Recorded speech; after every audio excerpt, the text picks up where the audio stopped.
Everyone. सो आज का दिन थोड़ा सा इमोशनल एंड चैलेंजिंग है। चैलेंजिंग इसलिए कि आज हमारे छोटे बेबी का 3rd वैक्सीनेशन है। 2 वैक्सीन ऑलरेडी लग चुकी है, अभी वो हो चुकी है ऑलमोस्ट 4 मंथ उसके कंप्लीट हो चुकी है ना। Yes. सो अभी हम जा रहे हैं उसके वैक्सीनेशन के लिए। सो हम तो गवर्नमेंट की वैक्सीन ही देने का सोच रहे हैं, मतलब पहले 2 वैक्सीन हमने गवर्नमेंट में ही दिया है एंड अभी आगे के जो 1 साल तक की जितने भी वैक्सीनेशन है बेसिकली वो हम गवर्नमेंट में ही देंगे। देन बाकी के कुछ ऐसे वैक्सीनेशन होते हैं जो गवर्नमेंट नहीं प्रोवाइड करते, तो वो हम सोच रहे हैं कि हम वो प्राइवेट में से दें, राइट? हाँ। यस। सो अभी इसका एक्चुअली 3rd वैक्सीन जो है ना वो पेंडिंग था। लास्ट वीक में एक्चुअली हमें ये देना था, बट किसी रीज़न की वजह से हम नहीं दे पाए। एक्चुअली घर पे कुछ गेस्ट आ गए थे, फिर हमें कहीं जाना था, तो उस चक्कर में हम नहीं दे पाए। तो इसलिए हमने सोचा कि चलो आज अभी हम इसको वैक्सीन लगा देते हैं ताकि बहुत लेट भी ना हो। और गवर्नमेंट वैक्सीन दे रहे हैं, थोड़ा पेनफुल रहता है बट ठीक है, मतलब वो 1 दिन या 2 दिन ज़्यादा से ज़्यादा परेशान रहेगी, बट 3rd डे वो नॉर्मल हो जाती है। और उसमें भी उसको जब मैं मतलब फीवर अगर आता है तो पैरासीटामोल के ड्रॉप्स होते हैं और एक ऑइंटमेंट रहती है जहाँ पे हम इंजेक्शन की जो साइट होती है वहाँ पे अगर हम लगा दे तो इतना उसको फील नहीं होता है। सो वो एक बहुत हेल्पफुल चीज़ है मेरे लिए तो, बिकॉज़ अगर वो नहीं लगाते हैं ऑइंटमेंट तो यस बेबी को बहुत ज़्यादा तकलीफ़ हो सकती है डेफिनेटली। तो स्टार्टिंग में हमने जब 2 वैक्सीन लगाए थे रीवा को, तब तो उनने इतना परेशान नहीं किया था। मतलब जिस वक्त हमने इंजेक्शन लगाया उसके बस 10 या 15 मिनट तक ही वो रोई, दिन बाद में वो नॉर्मल हो चुकी थी। जो वो क्रीम या फिर पैरासीटामोल है ये बहुत ज़्यादा हेल्पफुल होते हैं। मतलब बेबी को कितना पेन हो रहा है, क्या पेन हो रहा है वो बोल नहीं सकती, राइट? वो हमको समझ में भी नहीं आता है। जितना रोती है, जितनी ज़ोर से ज़्यादा रोती है, उतना ही समझ लो कि वो उसको उतना पेन हो रहा है, राइट। बट मेडिसिन देने के बाद बस वो ज़्यादा मतलब सोती है, इतना क्रैंकी भी नहीं रहती है। सो देखते हैं आज के वैक्सीनेशन में क्या चैलेंजेस आते हैं। राइट। तो मतलब सबसे बड़ी बात ये कि मैं पर्सनली इंजेक्शन से नहीं डरता हूँ। मतलब मैं तभी डॉक्टर ने बोला तो मैं ले लेता हूँ, लेकिन ये जो है मैं बहुत डरती हूँ। हाँ, ये तो दोनों में ऐसे चैलेंजेस रहती है कि कौन ज़्यादा रोता है। तो कभी ज़्यादा इमोशनल ये हो जाती है, ठीक है, क्योंकि ऑब्वियसली छोटी बेबी है 4 मंथ्स की, इतना कुछ समझ में नहीं आता है उसे भी, ठीक है। तो उसको अभी 3 इंजेक्शंस लगने हैं, मतलब दोनों लेग पे 2 इंजेक्शन और 1 हाथों पे, तो और अगेन एक पोलियो ड्रॉप भी होता है। हाँ। तो काफ़ी हेवी डोज रहता है ये 3rd vaccine and then 1st vaccine में। एंड बेबी को कितना तकलीफ हो रही है, क्या हो रही है, तो ये पेरेंट्स के लिए भी उतना ही चैलेंजिंग होता है, क्योंकि अगेन यहाँ इसमें 2 टाइप्स आते हैं, जैसे कि सबको पता होगा कि पेनलेस एंड पेन वाले। तो पेनलेस में काफ़ी लोग जाना पसंद करते हैं, क्योंकि लगता है उनको कि बेबी को ज़्यादा तकलीफ नहीं होंगी, मतलब वो सारी चीज़ें होती हैं। हाँ, बट मतलब पेनलेस का मतलब ये नहीं है कि इंजेक्शन जब हम देते हैं तब बेबी को पेन नहीं होगा। ऑब्वियसली उस टाइम पे जब इंजेक्शन लगता है तो पेन होता ही है, बट हाँ आफ्टर इंजेक्शन, मतलब जैसे अभी फीवर आना बेबी को या इंजेक्शन की जो साइट है वो पेन करना या स्वेलिंग होना, तो इसमें थोड़ा सा फ़र्क हो जाता है कि पेनलेस में उतना दर्द नहीं होता है, उतना शायद फीवर नहीं आएगा।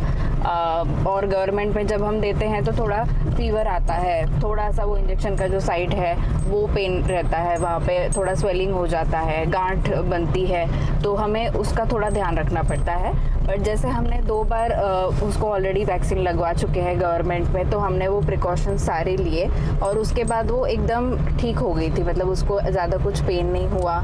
उसको आइसिंग करना पड़ता है जब इंजेक्शन की जो साइट होती है ना, जो थाई पे देते हैं, तो उसको हम आइसिंग करते हैं दिन में ऑलमोस्ट 6-7 बार, तो वो 4 से 5 दिनों में वो ठीक हो जाता है। करेक्ट। और उसको पेन भी नहीं होता है उसकी वजह से। Right. Minimum 4 days to 5 days लगते हैं बेबी को रिकवर होने के लिए। तो हमने भी पहले यही सोचा था कि प्राइवेट में जाके पेनलेस वाले वैक्सीन लगवाएं। जो काफ़ी एक्सपेंसिव होते हैं। एंड जो हमारे डॉक्टर हैं, मतलब रीवा के जो डॉक्टर हैं, हमने उनसे कंसल्ट किया कि क्या डिफरेंस है दोनों में, क्या पॉजिटिव है क्या निगेटिव है। दोनों चीज़ें समझने के बाद कंक्लूजन हमने निकाला कि गवर्नमेंट में जाना ही सबसे बेस्ट है।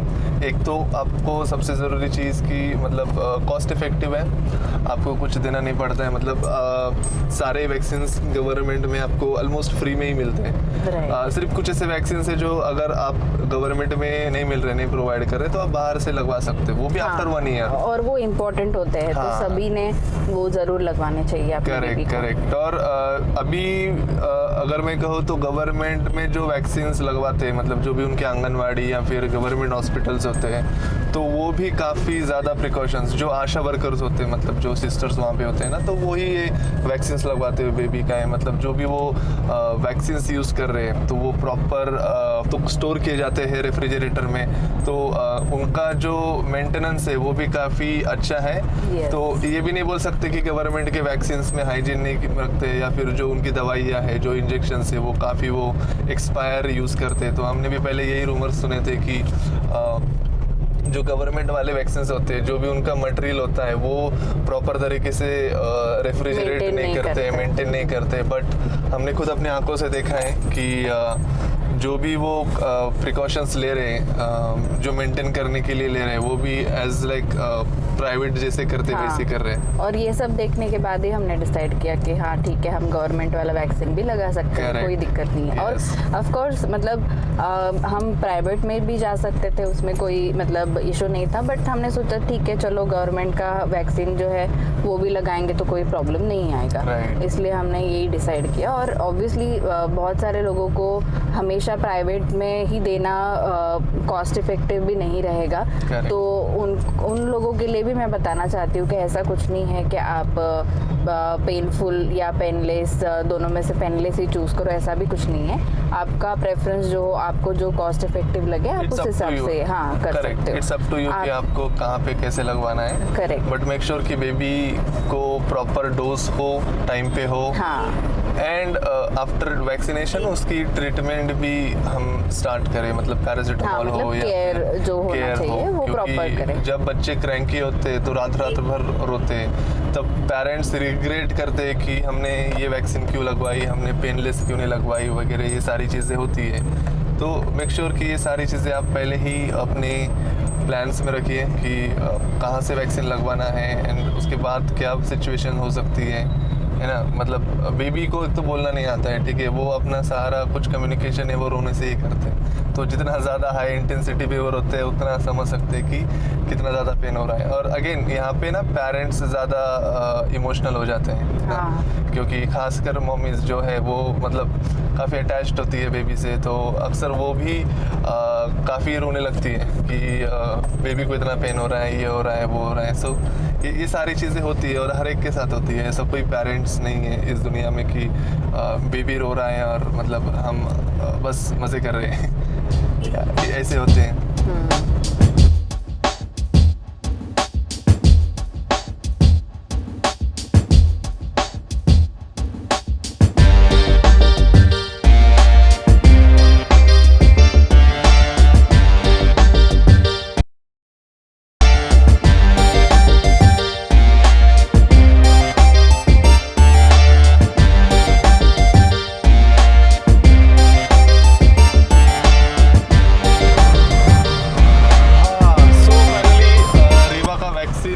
हो चुका है, लेकिन एक अच्छी बात ये है कि रीवा बिल्कुल भी नहीं रोई।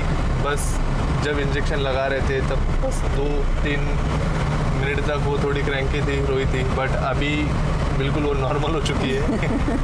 हमको इतना बिल्कुल भी ऐसा एक्सपेक्टेशन नहीं था कि वो इतना शांत रहेंगी या फिर रोएंगी नहीं, बट लकीली अभी वो बहुत शांत है। शायद घर जाके पता चलेगा कि कितना रोने वाली है और कितना नहीं। वो ना थोड़ी अभी मतलब नींद में है, तो शायद उसको ये एक अच्छी बात है कि मतलब उसने जो पोलियो का डोज लिया वो भी नींद में ही लिया। जब उसको इंजेक्शन दे रहे थे सिस्टर, तभी वो उठी एंड देन रोने लगी, बट अगेन वो होने के बाद वापस से सो गई। हाँ। अभी वो आई थिंक जैसा ही अभी उसको पेन नहीं हो रहा है शायद से, जैसे ही वो दवा शायद जाएंगी अंदर एब्जॉर्ब करेंगी बॉडी, तब जाके वो पेन शायद स्टार्ट होगा। आई थिंक 3-4 घंटे बाद उसको 3-4 थोड़ा घंटे के लगेगा। बाद वहाँ पे ना लेफ्ट लेग के ऊपर एक स्वेलिंग आएंगी, ऐसे सिस्टर बता रहे थे। हाँ। तो उन्होंने पैरासीटामोल भी दिया एंड आइसिंग करने बोला है उस पोर्शन के ऊपर जहाँ पे वो स्वेलिंग आएंगी, तो वहाँ पे या तो मतलब 100% वो रोने वाली तो है, बट अभी नहीं, वो थोड़ी देर के बाद रोएंगी।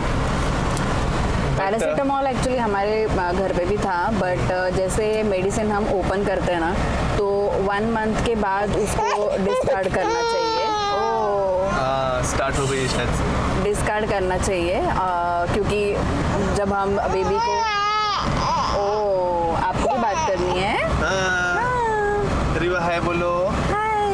कैसा लग रहा है आपको? एकदम मस्त। हाँ, पेन हो रहा है रिवा।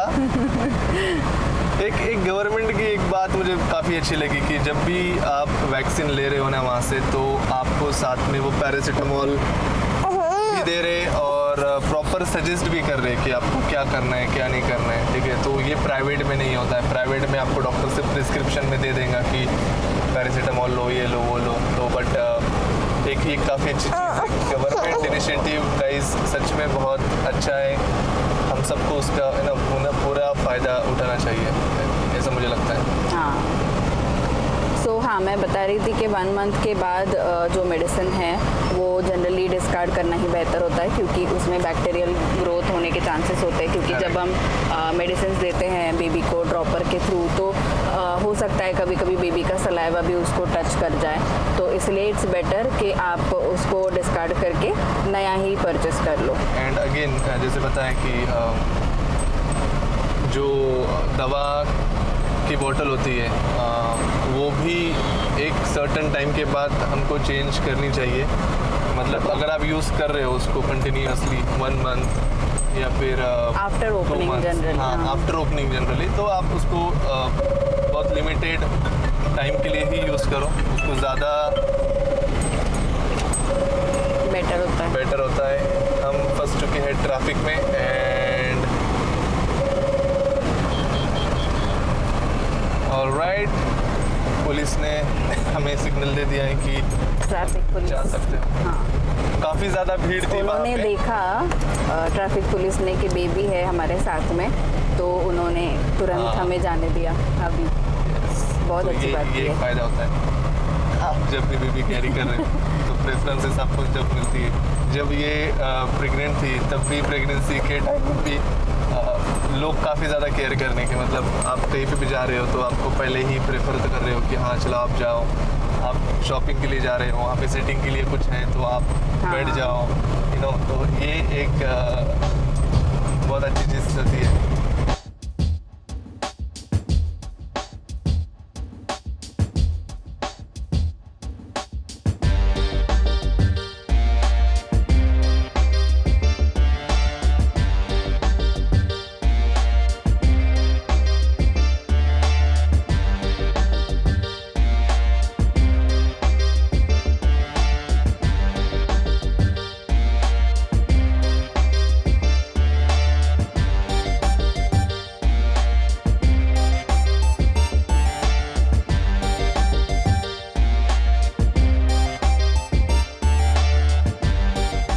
ऑलराइट दोस्तों, सो अभी हम आ चुके हैं घर पे।